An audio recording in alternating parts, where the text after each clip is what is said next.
Hello, welcome. My name is Tom Copeland. I'm an attorney, author, trainer, and advocate for the business of family childcare. In this video, we're going to talk about what is the best business structure for a childcare provider. What is a business structure? It's the legal entity under which you operate your business. And there are essentially four types of structures. You could be a sole proprietor, a partnership, a limited liability company, or a corporation. An S or C are the two types of corporations. Let's talk about these one at a time. Sole proprietor. Once you start your business, you're automatically a sole proprietor. This is also known as being self-employed. You don't need to register or file any forms. You just are a self-employed person.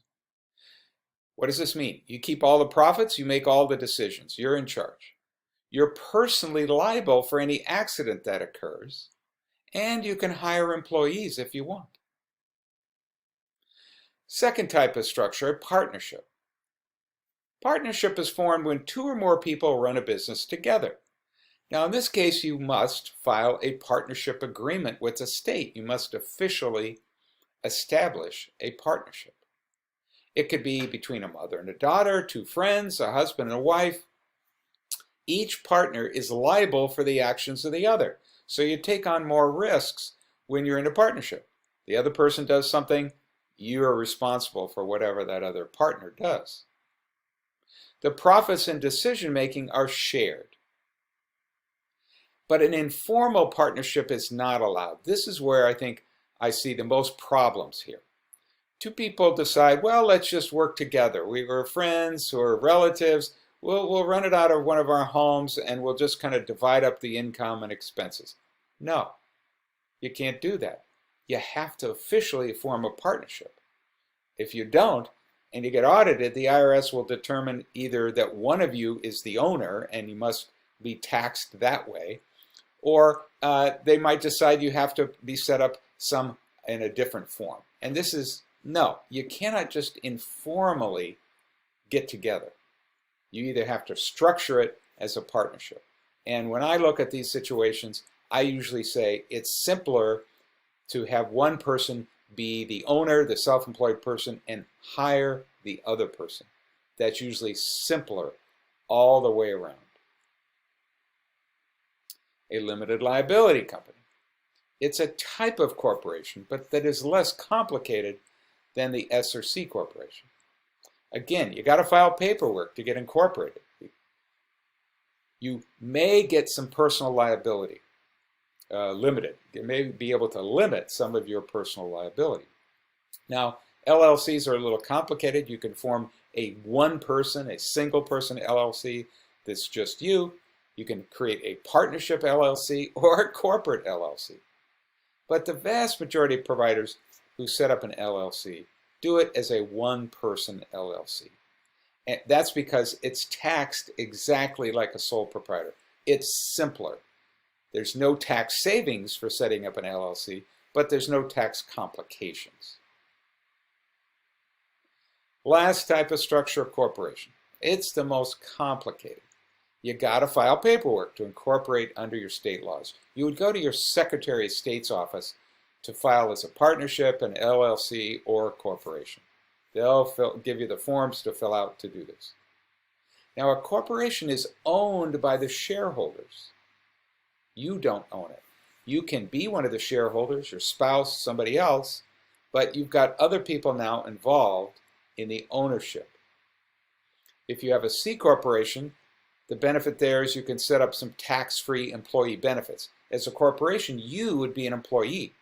And then the corporation could pay for health care, pay for other benefits, and deduct it. If you're an S corporation, the corporate profits are only taxed once. This gets complicated, and I don't want to go into the details, but the two types of corporations, you would need to look at which makes most sense in your situation. All right, so that's a rough run-through of these options. Well, what should you choose? This decision is complicated, although in my opinion, there's a simple answer for the vast majority of people.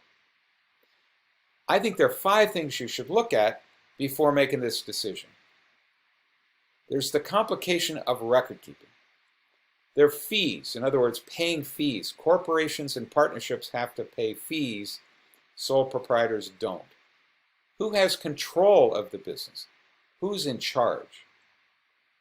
How much taxes are you going to pay? Is there any tax savings for one structure versus another? And how do you limit your personal liability? Can you do it through one of these structures?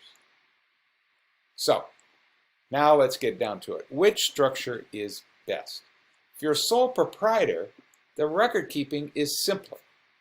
All other options are more complicated. Why? When you're a self-employed person, you can have one bank account. You can lump all your income together and pay out expenses out of any bank account that you want. It doesn't matter.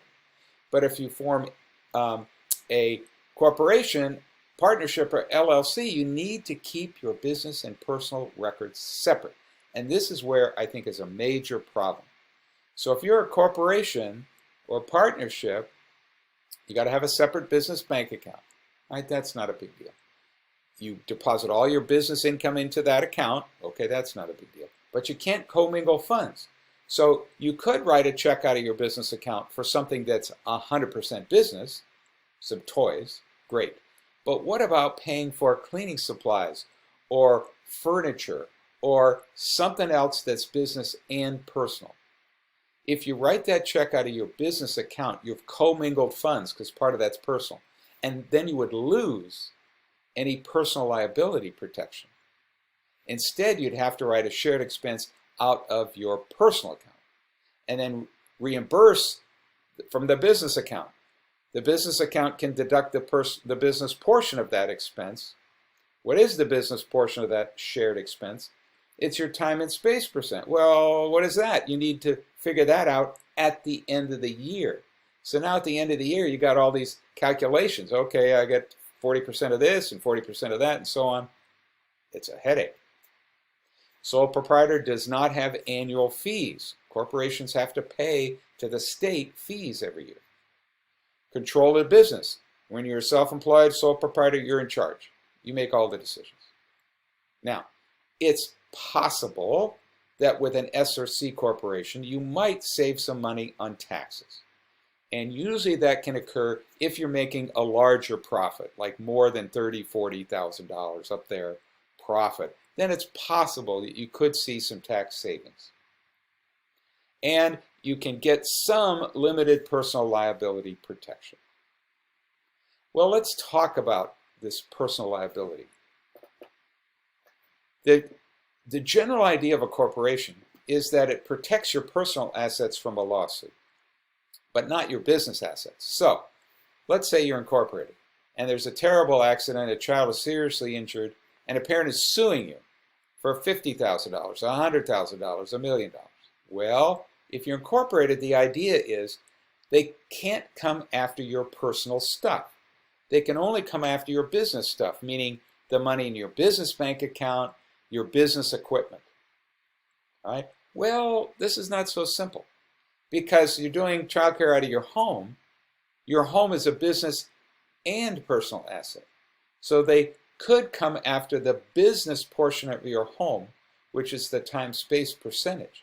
So if your time-space percentage is 40%, they could reasonably sue you for 40% of the value of your home and all the shared furniture, appliances, and so on. So it's not so clear that you're getting the kind of protection that you think you might be getting. Incorporation is no substitute for purchasing business liability insurance. You always need business liability insurance.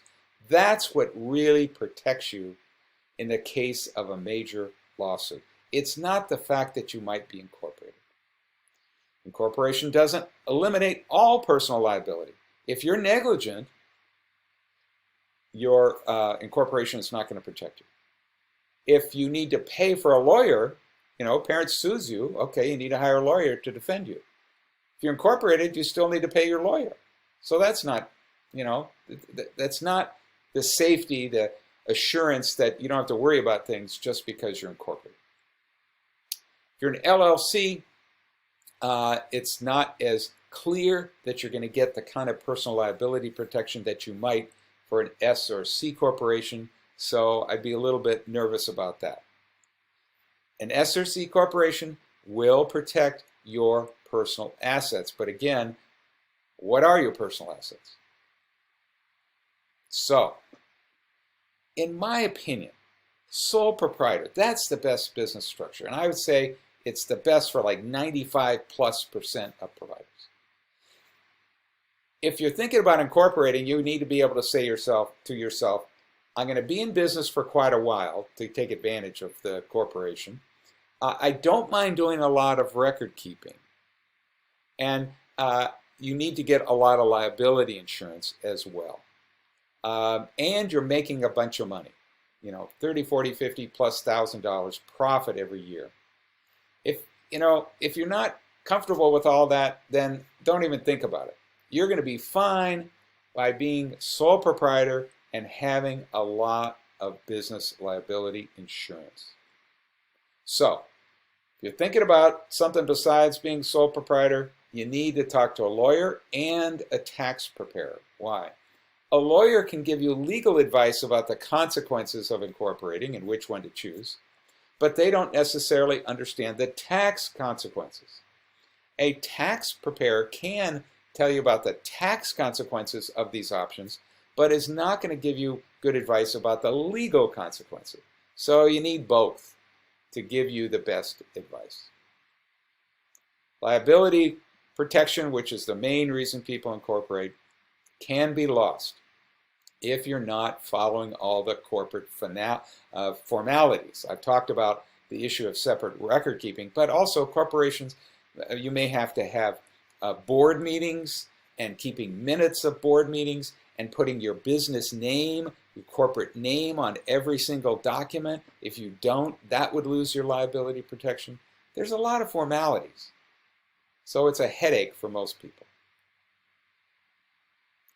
If you have questions after listening to this, feel free to give me a call, send me an email. My email address is here. I don't charge anything for answering questions. Or visit my website. I've written more about this issue of business structures there. So good luck. I'm not providing you with tax, legal, or professional advice. You need to seek that out on this topic.